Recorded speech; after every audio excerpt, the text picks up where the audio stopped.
Bedtime is supposed to be a happy event for a tired child.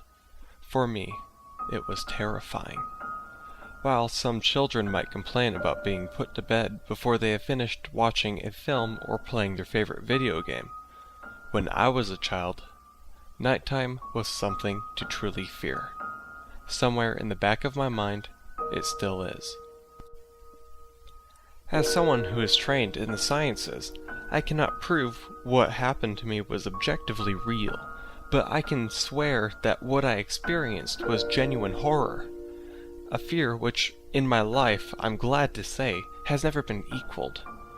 I will relate it to you all now as best as I can. Make of it what you will, but I'll be glad just to get it off my chest. I can't remember exactly when it started, but my apprehension towards falling asleep seemed to correspond with my being moved into a room of my own. I was 8 years old at the time, and until then I had shared a room quite happily with my older brother.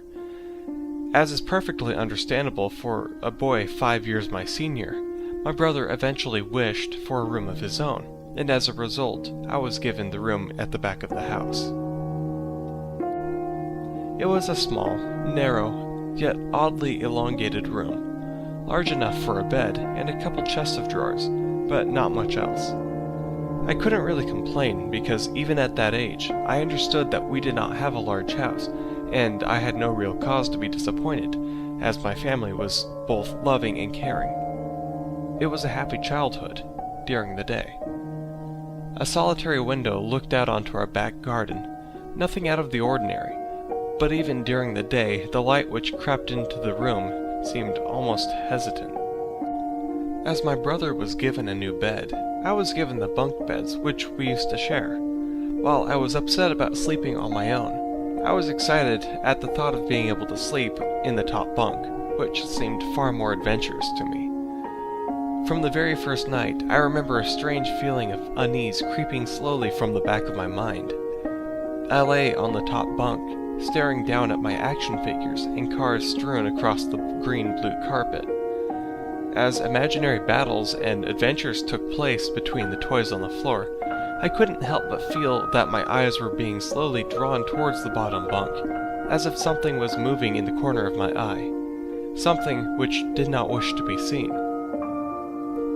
The bunk was empty, impeccably made, with a dark blue blanket tucked in neatly, partially covering two rather bland white pillows.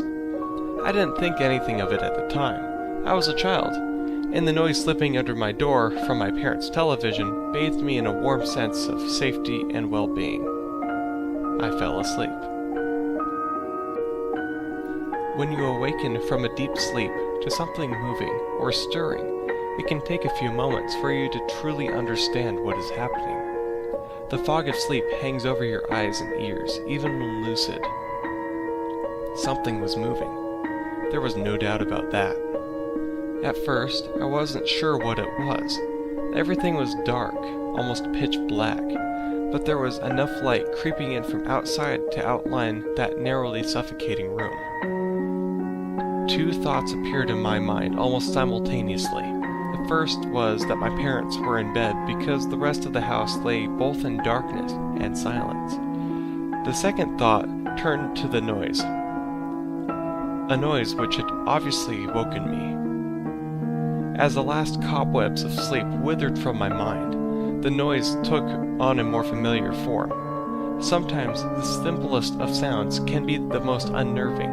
A cold wind whistling through the trees outside, a neighbor's footsteps uncomfortably close, or, in this case, the simple sound of bedsheets rustling in the dark. That was it. Bedsheets rustling in the dark, as if some disturbed sleeper was attempting to get all too comfortable in the bottom bunk. I lay there in disbelief, thinking that the noise was either my imagination, or perhaps just my pet cat finding somewhere comfortable to spend the night. It was then that I noticed my door, shut as it had been when I went to sleep. Perhaps my mom had checked in on me and the cat had sneaked into my room. Yes, that must have been it. I turned to face the wall, closing my eyes in the vain hope that I could fall back to sleep. As I moved, the rustling noise from underneath ceased. I thought that I must have disturbed my cat, but quickly I realized that the visitor in the bottom bunk was much less mundane than my pet cat trying to sleep, and much more sinister. As if alerted to and disgruntled by my presence, the disturbed sleeper began to toss and turn violently, like a child having a tantrum in their bed. I could hear the sheets twist and turn with increasing ferocity. Fear then gripped me, not like the subtle sense of unease I had experienced earlier, but now potent and terrifying. My heart raced as my eyes panicked, scanning in the almost impenetrable darkness. I let out a cry. As most young boys do, I instinctively shouted on my mother. I could hear something stir in the other side of the house, but as I began to breathe a sigh of relief that my parents were coming to save me, the bunk bed started to shake violently, as if gripped by an earthquake, shaking against the wall. I could hear the sheets below me thrashing around as if tormented by malice. I did not want to jump down to safety, as I feared the thing on the bottom bunk would reach out and grab me, pulling me into the darkness. So I stayed there, white knuckles clenching on my own blankets like a shroud of protection. The wait seemed like an eternity. The door finally and thankfully burst open, and I lay bathed in light while the bottom bunk, the resting place of my unwanted visitor, lay empty and peaceful. I cried, and my mother consoled me. Tears of fear, followed by relief, streamed down my face. Yet, through all of the horror and relief, I did not tell her why I was so upset. I cannot explain it, but it was as though whatever had been in the bunk would return if I even so much as spoke of it, or uttered a single syllable of its existence. Whether that was the truth, I did not know, but as a child I felt as if that unseen menace remained close, listening. My mother lay in the empty bunk, promising to stay there until morning. Eventually, my anxiety diminished, tiredness pushed me back towards sleep, but I remained restless, waking several times momentarily to the sound of rustling bed sheets. I remember the next day wanting to go anywhere, be anywhere but in that narrow, suffocating room. It was a Saturday, and I played outside, quite happily with my friends. Although our house was not large, we were lucky enough to have a long sloping garden in the back. We played there often, as much as it was overgrown and we could hide in the bushes, climb in the huge sycamore tree which towered above all else, and easily imagine ourselves in the throes of a grand adventure in some untamed exotic land. As fun as it all was, occasionally my eyes would turn to that small window, ordinary, slight, and innocuous.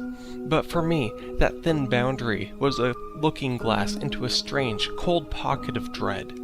Outside, the lush green surroundings of our garden, filled with the smiling faces of my friends, could not extinguish the creeping feeling clawing its way up my spine, each hair standing on end. The feeling of something in that room watching me play, waiting for the night when I would be alone, eagerly filled with hate. It may sound strange to you, but by the time my parents ushered me back into that room for the night, I said nothing. I didn't protest. I didn't even make an excuse as to why I couldn't sleep there. I simply and sullenly walked into that room, climbed a few steps up into the top bunk, and then waited. As an adult, I would be telling everyone about my experience, but at that age, I felt almost silly to be talking about something which I really had no evidence for. I would be lying, however, if I said that this was my primary reason. I still felt like this thing would be enraged if I so much as spoke of it. It's funny how certain words can remain hidden in your mind, no matter how blatant or obvious they are.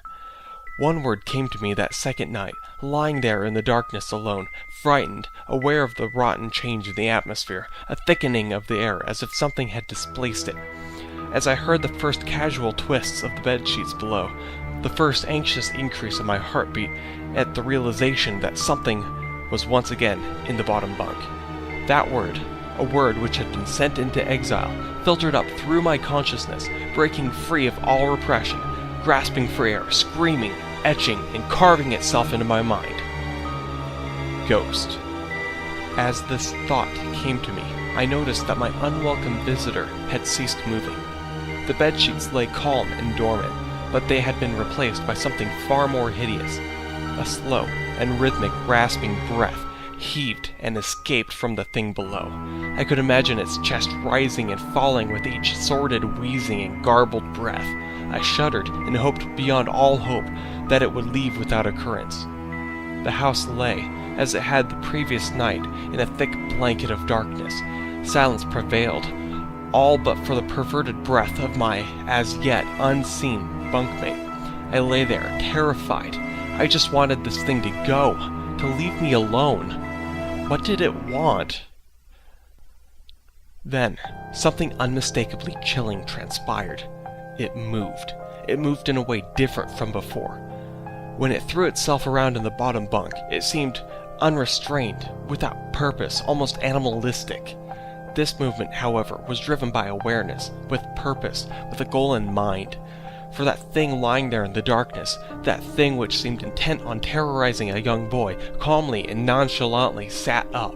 Its labored breathing had become louder, as now only a mattress and a few flimsy wooden slats separated my body from that unearthly breath below. I lay there, my eyes filled with tears. A fear which mere words cannot relate to you or anyone else coursed through my veins. I would not have believed that this fear could have been heightened, but I was so wrong. I imagined what this thing might have looked like, sitting there, listening from below my mattress, hoping to catch the slightest hint that I was awake. Imagination then turned into unnerving reality. It began to touch the wooden slats which my mattress sat on. It seemed to caress them carefully, running what I imagined to be fingers and hands across the surface of the wood. Then, with great force, it prodded angrily between the two slats into my mattress. Even through the padding, it felt as if someone had viciously stuck their fingers into my side. I let out an almighty cry, and the wheezing, shaking, and moving thing in the bunk below replied in kind by violently vibrating the bunk as it had done the night before. Small flakes of paint powdered onto my blanket from the wall as the frame of the bed scraped along it, backwards and forwards. Once again, I was bathed in light, and there stood my mother, loving, caring as she always was, with a comforting hug and calming words which eventually subdued my hysteria. Of course, she asked what was wrong, and I could not say. I dared not say. I simply said one word over and over and over again. Nightmare. This pattern of events continued for weeks, if not months, night after night. I would awaken to the sound of rustling sheets. Each time I would scream so as not to provide this abomination with time to prod and feel me. With each cry, the bed would shake violently, stopping with the arrival of my mother, who would spend the rest of the night in the bottom bunk, seeming unaware of the sinister force torturing her son nightly. Along the way, I managed to feign illness a few times and come up with other less than truthful reasons for sleeping in my parents' bed, but more often than not, I would be alone for the first few hours of each night in that place. The room where the light from outside did not sit right, alone with that thing. With time, you can become desensitized to almost anything, no matter how horrific. I had come to realize that, for whatever reason, this thing could not harm me when my mother was present. I am sure the same would be said for my father, but as loving as he was, waking him from sleep was almost impossible. After a few months, I had grown accustomed to my nightly visitor. Do not mistake this for some unearthly friendship. I detested that thing. I still feared it greatly, as I could almost sense its desires and personality, if you could call it that. One filled with perverted and twisted hatred, yet longing for me, of perhaps all things. My greatest fears were realized in that winter. The days grew short, and the longer nights merely provided this wretch with more opportunities. It was a difficult time for my family. My grandmother, a wonderfully kind and gentle woman, had deteriorated greatly since the death of my grandfather. My mother was trying her best to keep her in the community as long as possible. However, dementia is a cruel and degenerative illness, robbing a person of their memories one day at a time. Soon, she recognized none of us, and it became clear that she would need to move from her house into a nursing home. Before she could be moved, my grandmother had a particularly difficult few nights, and my mother decided that she would stay with her. As much as I loved my grandmother and felt nothing but anguish at her illness, to this day I still feel guilty that my first thoughts were not of her, but what my nightly visitor may do should it become aware of my mother's absence. Her presence being the one thing that I was sure was protecting me from the full horror of this thing's reach.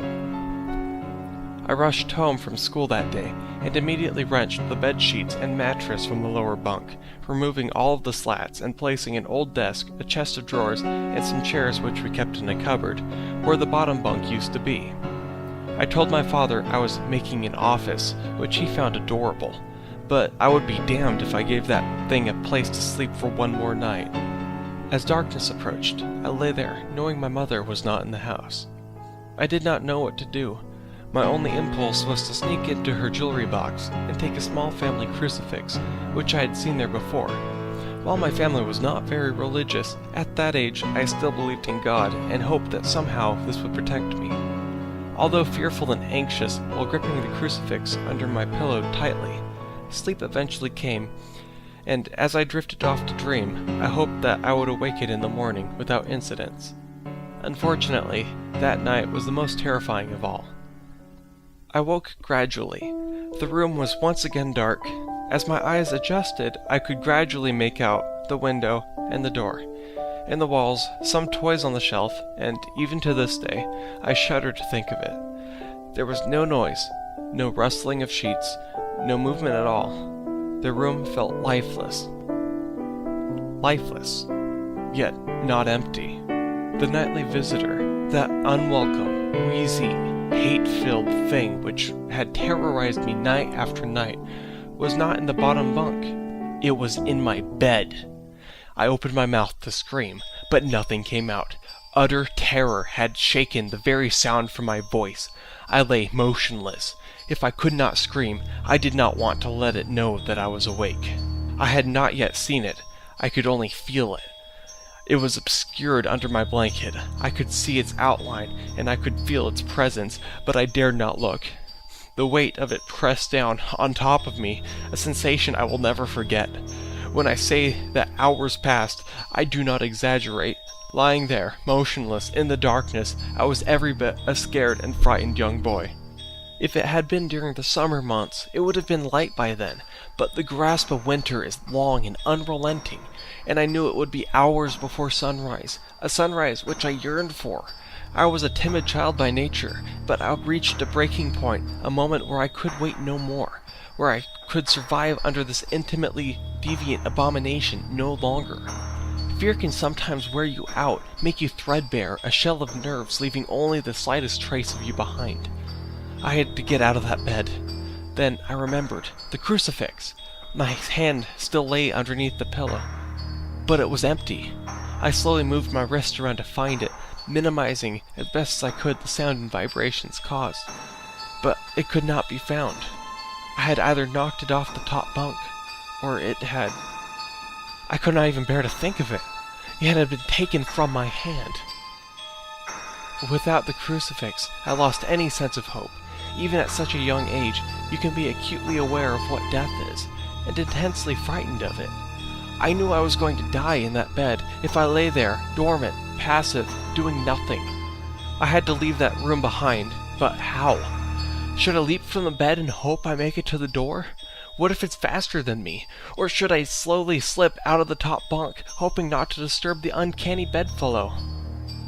Realizing that it had not stirred when I moved, trying to find the crucifix, I began to have the strangest thoughts. What if it was asleep?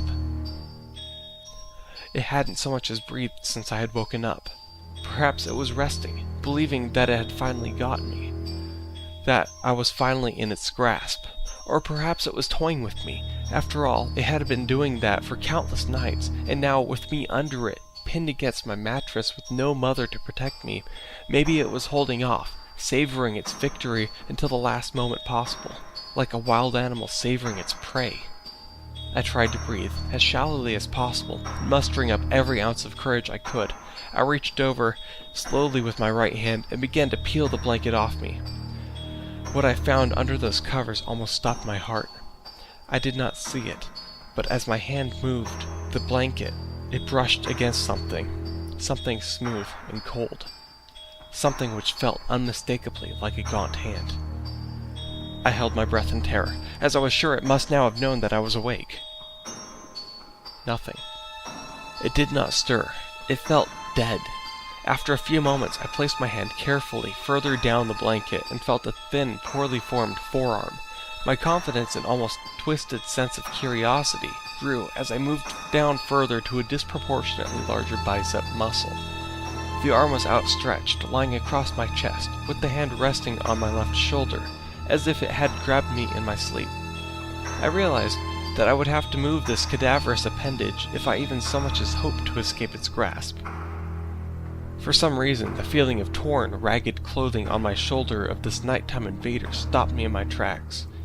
Fear once again swelled in my stomach and in my chest as I recoiled my hand in disgust at the touch of the straggled, oily hair. I could not bring myself to touch its face, although I wondered to this very day what it would have felt like. Dear God, it moved. It moved.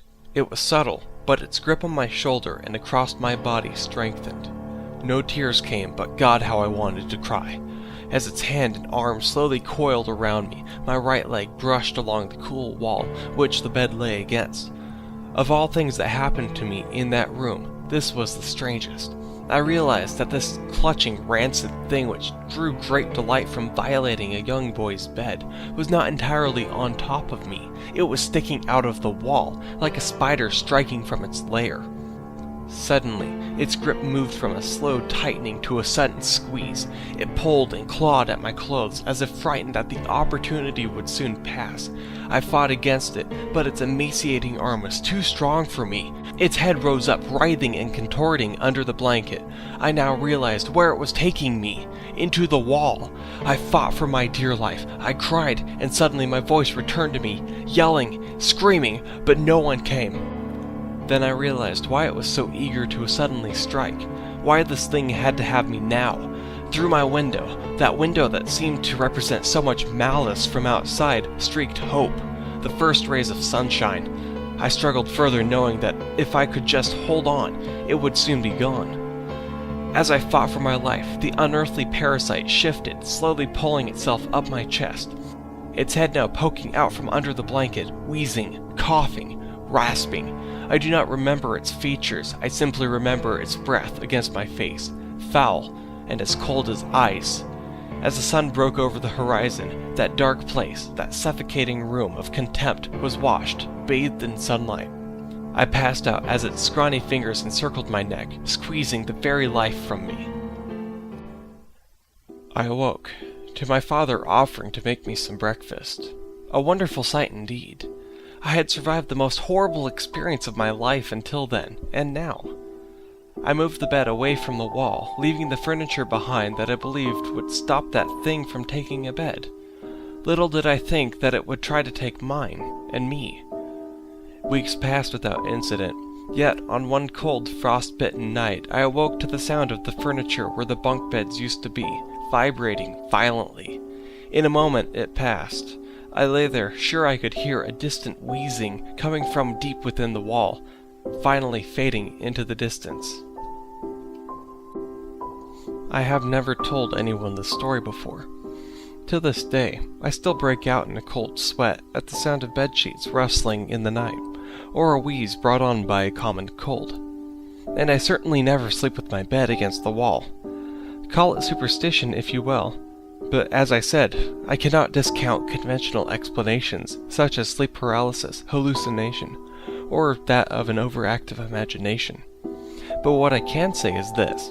The following year, I was given a larger room on the other side of the house, and my parents took that strangely suffocating, elongated place as their bedroom. They said they didn't need a large room, just one big enough for a bed and a few things. They lasted 10 days. We moved out on the 11th.